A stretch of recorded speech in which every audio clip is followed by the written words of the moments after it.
Hey guys, it's Miss Delcambre. Today's Thursday, November 19th, and here's a rundown of what we did today. So you'll need your journal, glue, your 14.4 notes, pencil, and your homework. So we went over our homework. We're going to check it here in a bit. You'll need your 14.4 notes, which is representing algebraic relationships and tables and graphs.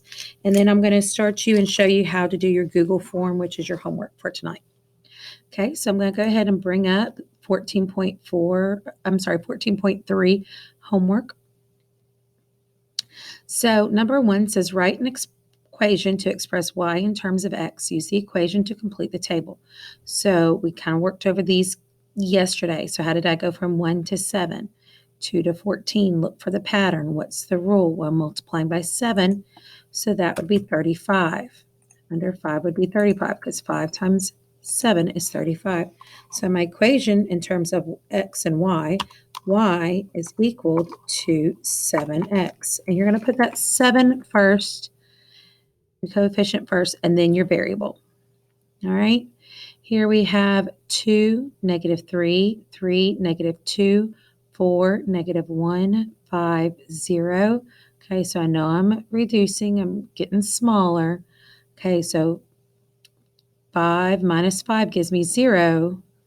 What does 4 minus 5 give me? -1? Yes, it does. So my pattern there of 6 minus 5 would give me 1. And my equation would be y equals x minus 5. I'm going to come down here to the next one. So how did I go from 20 to 10, 16 to 8, 12 to 6? Well, if I look, 10 is half of 20, 8 is half of 16, 6 is half of 12, 4 is half of 8, so I'm dividing by 2. So 4 divided by 2 gives me 2. There again. So my equation would be y equals x, and we could put the division symbol in. I'm going to make this 14 font so it matches.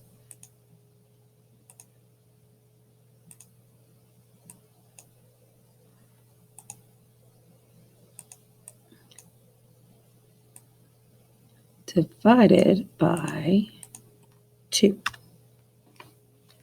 Okay. Or you could do it as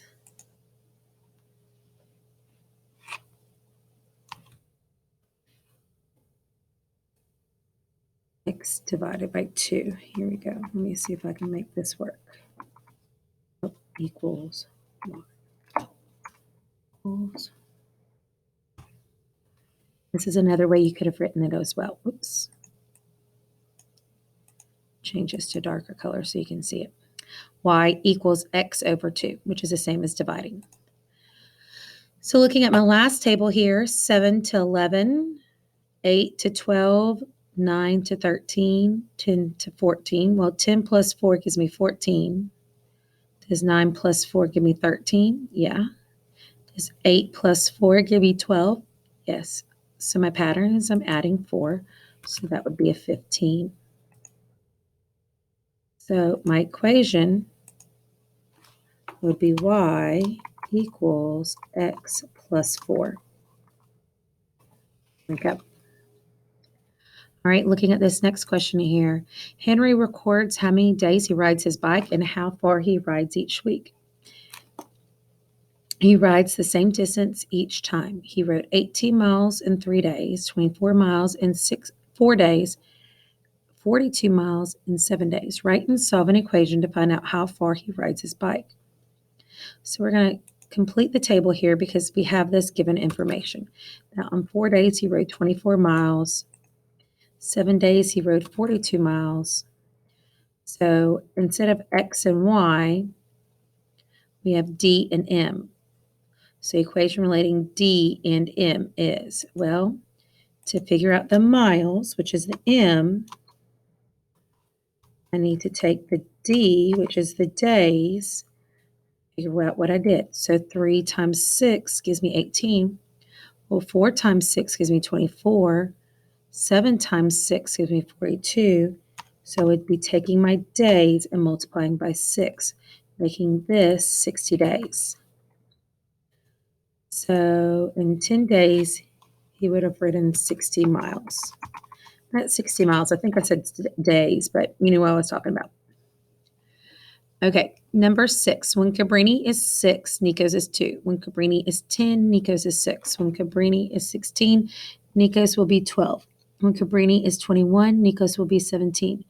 Write and solve an equation to find Nico's age when Cabrini is 40. So we need to finish the table with the information that they gave us. So when Cabrini is 10, Nico's would be 6. When Cabrini is 16, Nico's is 12. Okay. When Cabrini is 21, Nico's will be 17. Okay, so when Cabrini is 21, Nico's will be 17. Now we've got to figure out Nico's age when Cabrini is 40. So 6 to 2, well, I can subtract 4. 10 minus 4 gives me 6. See if it works throughout. 16 minus 4 gives me 12.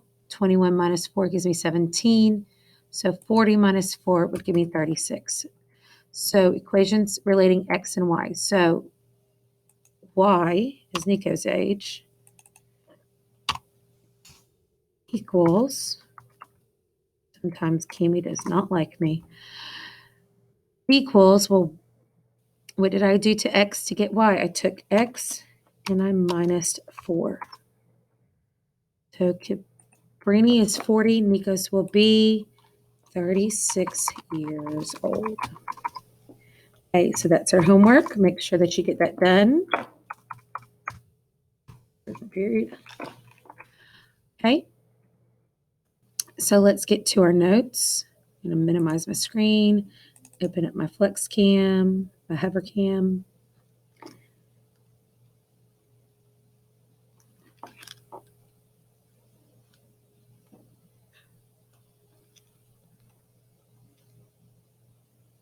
Got to change my setting on my hover cam back to the computer instead of to the projector, but we are okay.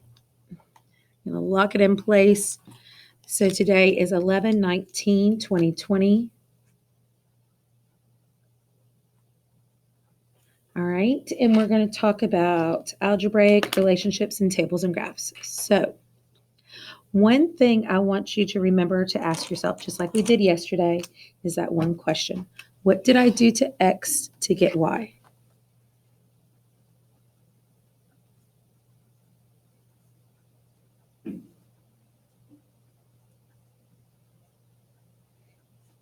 If you ask yourself this question, you'll be able to figure out what the equation is and what your rule is. So looking here at the first one, so you have two girls and they're comparing the time and distance in a table. So we have Angie and we have May. So do you see how their times are all the same, but our distance are different? So we need to fill this in. So their time 0 hours, of course, they're both going to have a distance of 0. So Angie in 1 hour went 5 kilometers. In 2 hours, she went 10. Okay, so let's see a pattern. Well, 1 times 5 gives me 5, and 2 times 5 gives me 10. So if I continue with this rule of timesing it by 5, in 3 hours, she would have went 15 kilometers. And in 4 hours, she would have went 20 kilometers. Okay, now let's change it up and let's look at May. So May, again, 0, 0, really can't tell, but I know if I go from 1 to 4, I can multiply by 4. And then 2 to 8, I can multiply by 4. If I continue this pattern, 3 times 4 gives me 12. And 4 times 4 gives me 16.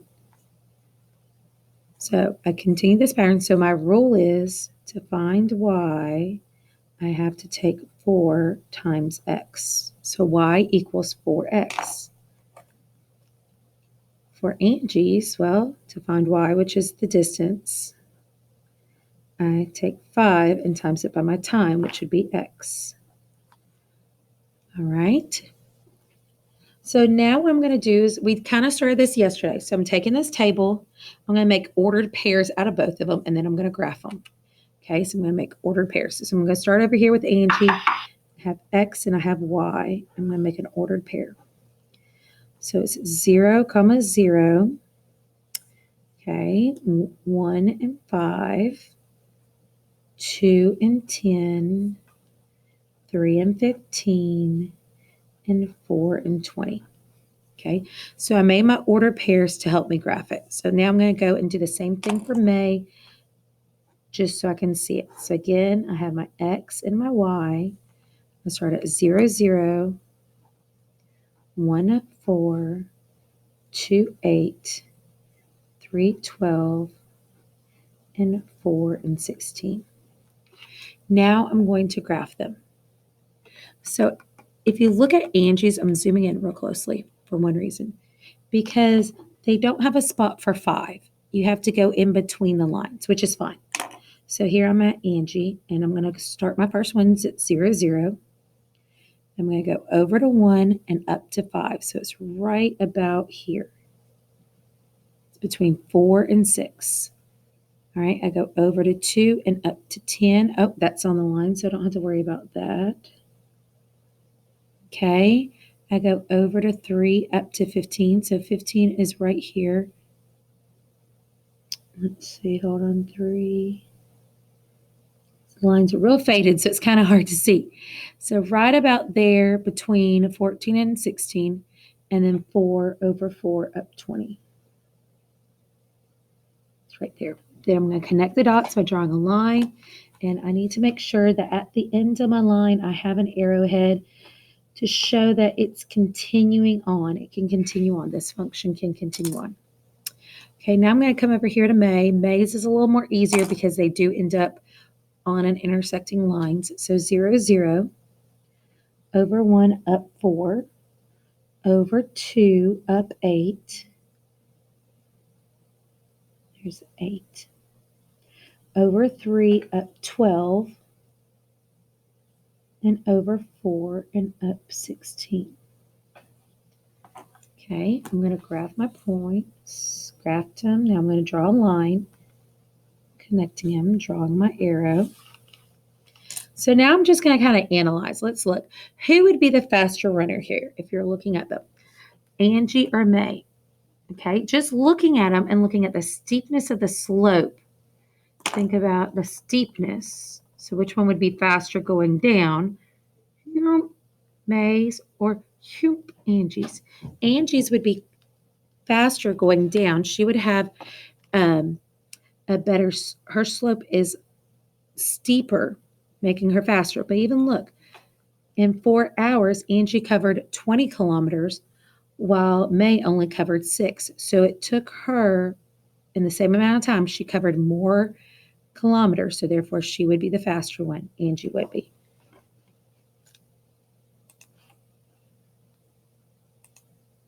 Okay, our last section down here is we're going to be graphing an equation. So an ordered pair that makes an equation like y equals x plus 1 true is called a solution of the equation. The graph of an equation represents all the ordered pairs of that solution. Okay, you've seen this before. This has been on our builder, on our multiple representation. So it's nothing new that you're like, oh my gosh, I've never seen that before. We've seen it before. We've worked on it. This week we haven't done our builder, but that's fine because you've seen it for the last 11 weeks. So here we have blank numbers for 0. So we got to put in some numbers for 0. And I like to use friendly numbers that are easy to work with. So I always like 0, 1, 2, and because I have an extra, I'm going to use 3. Okay? So just like on our builders, I like to put everything in first and then solve it. So I'm going to substitute 0 for x. So it's 0 plus 2.5 equals, and I'm just going to write them all down and then I'm going to solve. So I can have like a little pattern going. So 1 plus 2.5, 2 plus 2.5, and 3 plus 2.5. So now I'm solving them. Well, that's going to be 2.5. That's going to be 3.5. That's going to be 4.5. That's going to be 5.5. Now I'm graphing them. I'm making their ordered pairs. I need to do the ordered pairs before I graph. Kind of went ahead of myself. So it'd be 0, 2.5, 1, 3.5, 2, 4.5, and 3, 5.5. Now I'm going to take these ordered pairs and I'm going to graph them over here on my coordinate, my first quadrant of a coordinate plane. So I'm going to stay at 0, but I'm going to go up to 2.5. And these went by 3s. Do you see?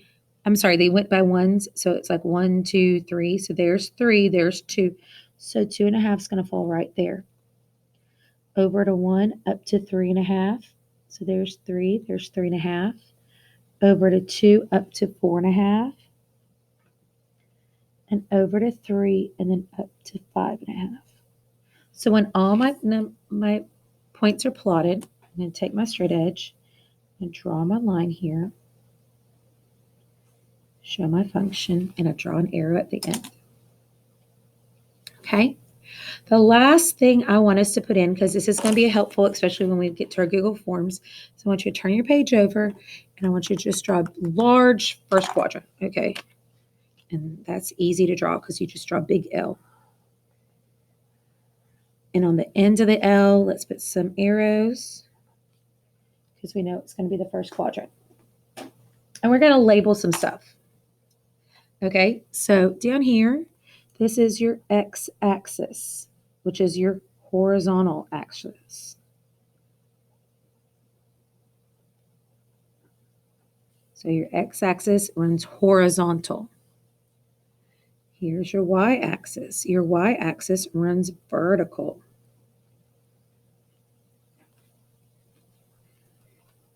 We talked about this the other day when we made our table on Tuesday. Remember independent and dependent variables? Independent variables are always at the bottom of the graph.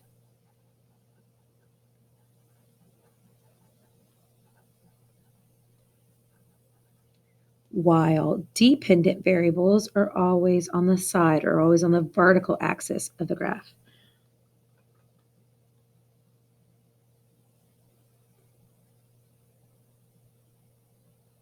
Okay? So I want you to remember that and make sure you have this written down because when we do our Google Forms, you're going to have some knowledge of that. They're going to ask you questions. What's on the vertical axis? What's on the horizontal axis? So I'm going to just minimize this and let's check out our Google Classroom, if it will pull up. So that was our homework. I'm going to close that. Leave. All right. This 14.3, 14.4 Google Form is what we're doing today. Okay, and as you see, some of my people in my first hour have already done this. So when you click on this, it's going to bring you to a table.